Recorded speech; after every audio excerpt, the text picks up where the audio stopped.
एक गरीब मजदूर कालू रहा करता था। कालू के घर में उसकी पत्नी जानकी थी। जानकी लोगों के घरों में झाड़ू पोछा करके कुछ पैसे कमा लेती थी और वहीं कालू किसी तरह मेहनत मजदूरी करके 2 वक्त की रोटी का जुगाड़ कर लेता था। कुछ दिनों से हो रही बारिश के कारण कालू की मजदूरी बंद हो गई थी। अरे जानकी, इस बार तो बरसात ने हद ही कर दी, रुकने का नाम ही नहीं ले रही। कुछ समझ में नहीं आ रहा, अगर इसी तरह काम पर नहीं गया तो 2 वक्त की रोटी का जुगाड़ कैसे होगा। अरे तुम चिंता क्यों करते हो, बारिश का क्या है, 1 आध दिन में रुक जाएगी और उसके बाद में फिर से काम शुरू हो जाएगा। अरे 3 दिन तो हो गए, बरसात तो रुक ही नहीं रही है और आगे भी रुकने के कोई आसार नहीं दिख रहे। तो क्या हुआ, तुम्हारा काम बंद हुआ है ना? मैं तो अभी भी लोगों के घर झाड़ू पोछा करने जाती ही हूँ।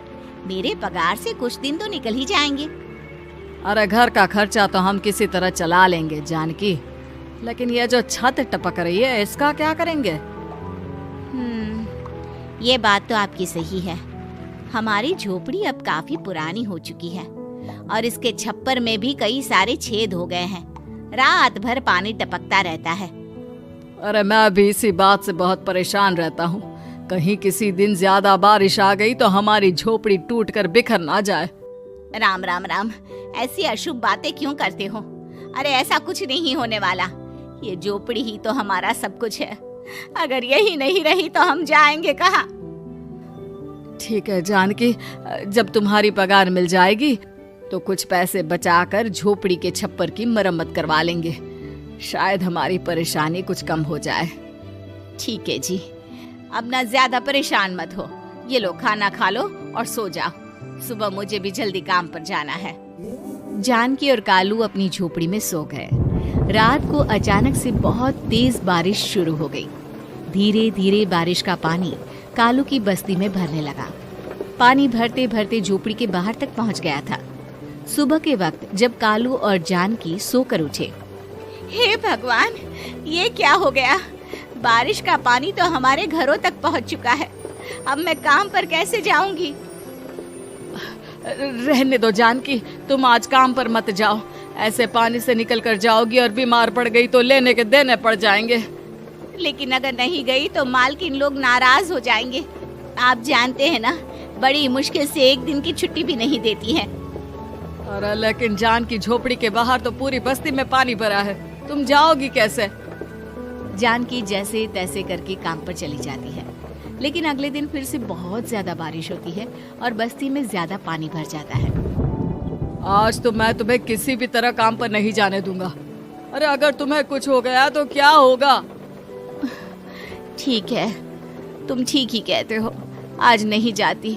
अगर मालकिन नाराज हो गई तो मना लूंगी किसी तरह। अरे मनाने वाली क्या बात है? जब तुम बताओगी कि हमारी झोपड़ी में पानी भर गया है तो वो खुद ही समझ जाएंगे ना।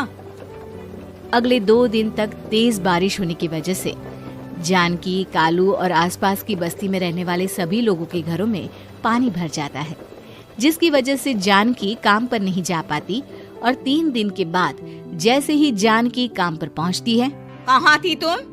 पिछले 3 दिनों से काम पर क्यों नहीं आई? मेम साहब, क्या बताऊं, इतनी ज्यादा बारिश हो रही थी, हमारी पूरी बस्ती में पानी भर गया है और उससे भी ज्यादा तो मेरी झोपड़ी के अंदर पानी भर गया। आप ही बताइए कैसे आती मैं? इसका मतलब ये हुआ कि बारिश होगी तो तुम काम पर नहीं आओगी? ना ना, मेरे कहने का ये मतलब नहीं था मेम साहब। तुम जानती भी हो 3 दिन से कितनी परेशानी हो रही है मुझे। सारा काम मुझे खुद करना पड़ा। माफ कर दीजिए मालकिन जी, पर मैं क्या करती, आने के लिए रास्ता ही नहीं था, सब जगह पानी भरा हुआ था।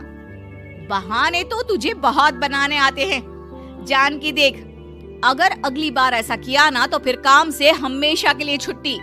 अरे ना ना मालकिन, ऐसा मत कीजिए। बारिश की वजह से मेरे पति की मजदूरी भी छूट गई है। बड़ी मुश्किल से घर में 2 वक्त खाने की रोटी का जुगाड़ हो पाता है। आप मुझे काम से निकाल देंगे तो हम क्या खाएंगे? अगर इतनी ही चिंता है तो फिर रोजाना काम पर आया करो। चलो अब जल्दी से जाकर घर का सारा काम करो। बारिश रुकने का नाम ही नहीं ले रही थी। पूरे शहर में बाढ़ जैसे हालात बन गए थे। लेकिन नौकरी जाने के डर से जानकी किसी तरह रोज काम पर जाती थी। एक दिन जब जानकी काम करके अपने घर लौट आई तो अचानक उसकी बस्ती में कुछ लोगों का शोर सुनाई दिया।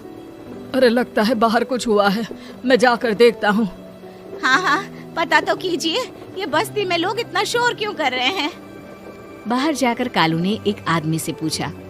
अरे क्या हुआ भाई, इतना शोर क्यों मचा रहा है? अरे क्या बताए भैया, अपने बस्ती के बाहर एक पुल टूट गया है और वहाँ पर एक कार फंसी है। थोड़ी देर में अगर किसी ने नहीं बचाया ना तो वो कार पानी में बह जाएगी। ये क्या कह रहे हो भैया, कार के अंदर कोई है क्या? हाँ, कोई औरत बैठी है, अकेली है, बहुत रो रही है बेचारी, मदद के लिए बुला रही है। अरे तो हमें जाकर उनकी मदद करनी चाहिए ना। अरे लेकिन इसमें बहुत खतरा है, हमें अपने आप को बचाना चाहिए। पानी कभी भी हमारी बस्ती की तरफ आ सकता है। अरे तुम्हें नहीं चलना तो मत चलो, लेकिन मैं तो जाकर उस औरत की मदद जरूर करूंगा। कालू उस जगह पर पहुंचता है जहां वो औरत कार में फंसी हुई थी। वहां पर पानी का बहाव बहुत तेज था और सारा पानी कालू की बस्ती की तरफ ही आ रहा था। कालू ने एक बड़ी सी रस्सी को पेड़ से बांध दिया और दूसरे सिरे को कार की तरफ फेंक दिया और उस औरत को रस्सी के सहारे बाहर आने के लिए कहा। तभी वहां जानकी भी दौड़ती हुई आई। अरे ये तो मेरी मालकिन है, जिनके यहाँ मैं काम करने जाती हूँ। अरे मैडम जी, आप डरिएगा मत, आपको कुछ नहीं होगा। आपकी गाड़ी को भी मैंने रस्सी से बांध दिया है। थोड़ी देर में पानी का बहाव कम हो जाएगा, फिर हम आपकी कार को भी बाहर निकाल लेंगे। क्या तुम जानकी के पति हो? हाँ, जानकी मेरी ही पत्नी है, आपके यहाँ काम करती है ना। लेकिन मेम साहब, आप यहाँ पानी में कैसे फंस गई? अब क्या बताऊं, मैं अपनी सहेलियों के साथ पिकनिक पर गई थी, वहीं से लौट रही थी। अचानक पानी का बहाव तेज हो गया और मेरी गाड़ी फंस गई। अरे कोई बात नहीं मालकिन, अब ना आप बिल्कुल सुरक्षित हैं। मैं तो बहुत बुरी तरह डर गई थी, कब से मदद के लिए चिल्ला रही थी, लेकिन कोई मेरी मदद के लिए नहीं आया। भला हो तुम्हारा पति का जिसने मेरी जान बचा ली। लेकिन जानकी, मैंने तुम्हारे साथ बहुत गलत व्यवहार किया।